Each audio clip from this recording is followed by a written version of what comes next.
Why we're here is to give part of His body a voice. About 50% or close of the body of Christ is voiceless today. And we want to see that change. So I'd like to read a couple of quotes that might help bring things into perspective about why we are here today. The reason things are screwed up is because of women in leadership and politics. Dr. W. Clyde Lanier Sr., Senior Pastor, Baptist. We're not picking on any particular denomination today because what we're talking about transcends denominational lines. The feminist and diabolical spirit has invaded every major Christian movement.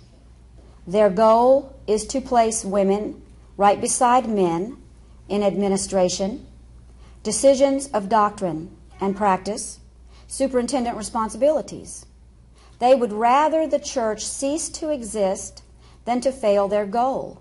And in fact, the church will cease to be a part of Christ's body if they succeed. Pastor Joseph Chambers, Church of God. Gentlemen, don't even think about marriage until you have mastered the art of warfare. Pastor and author John MacArthur, quoting Field Marshal Montgomery in the introduction to his teaching, The Fulfilled Family. MacArthur is non-denominational.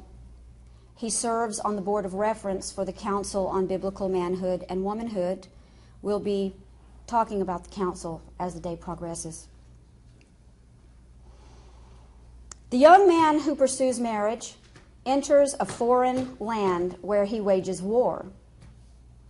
Though a potential bride may be deeply loved, she is also at some level the foe. Pastor David Bailey, Presbyterian.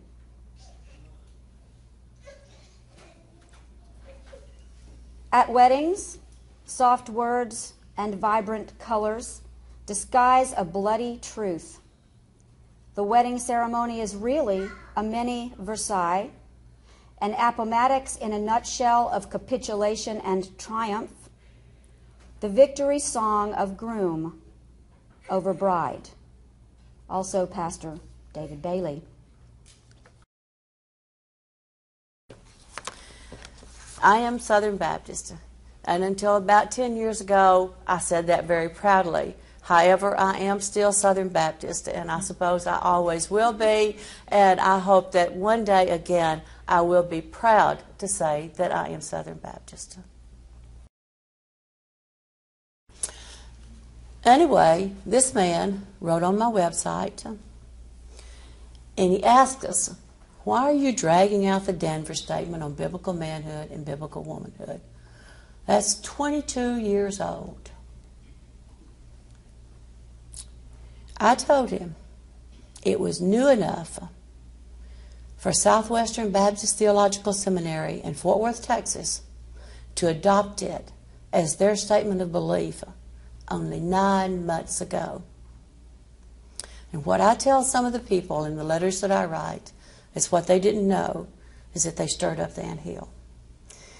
Women were getting too uppity. They were seeing that women were coming out again with a women's movement and on some websites, and they know about me. We're talking about Southwestern.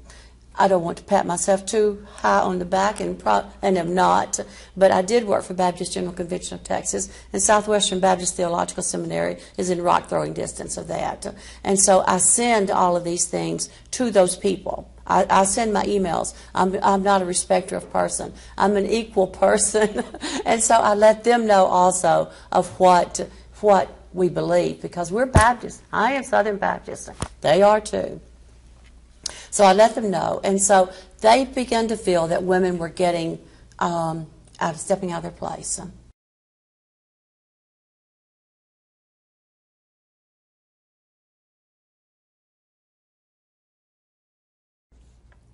We are concerned about the growing number of churches enforcing rigid roles for men and women that do not conform to biblical teaching but backfire in perpetuating the oppression of women and in hindering and crippling men in their efforts at being biblically faithful witnesses.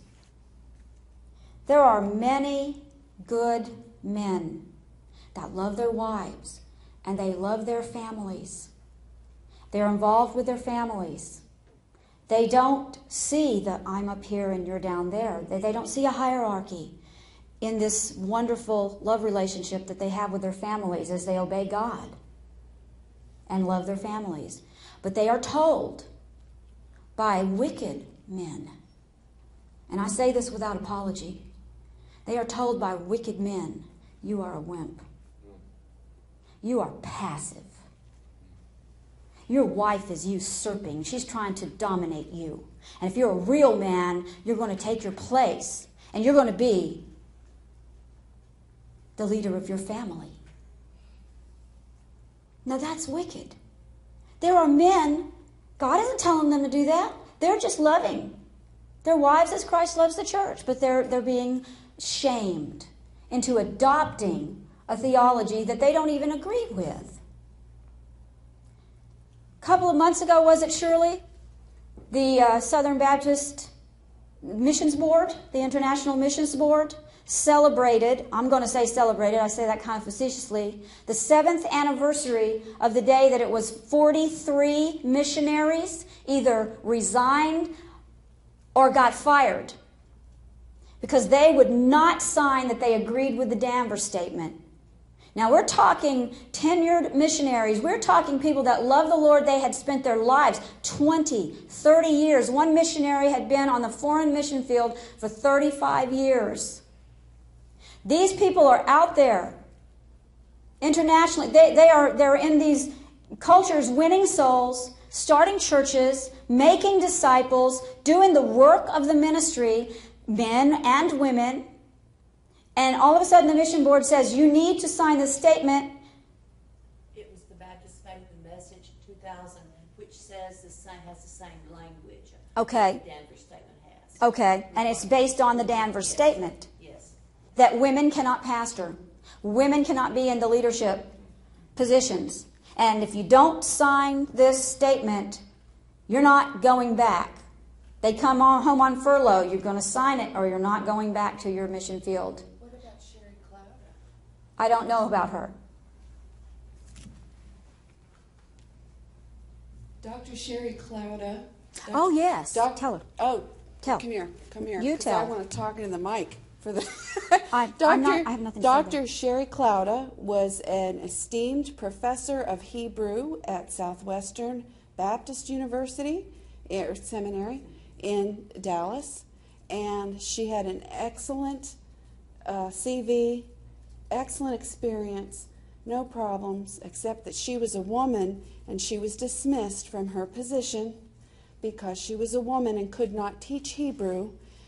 And she couldn't teach men. She couldn't teach men specifically. Hebrew. She could not teach men because God forbid in the explanation of biblical text she might instruct a man or perhaps speak into the life of a man, God forbid, concerning doctrine.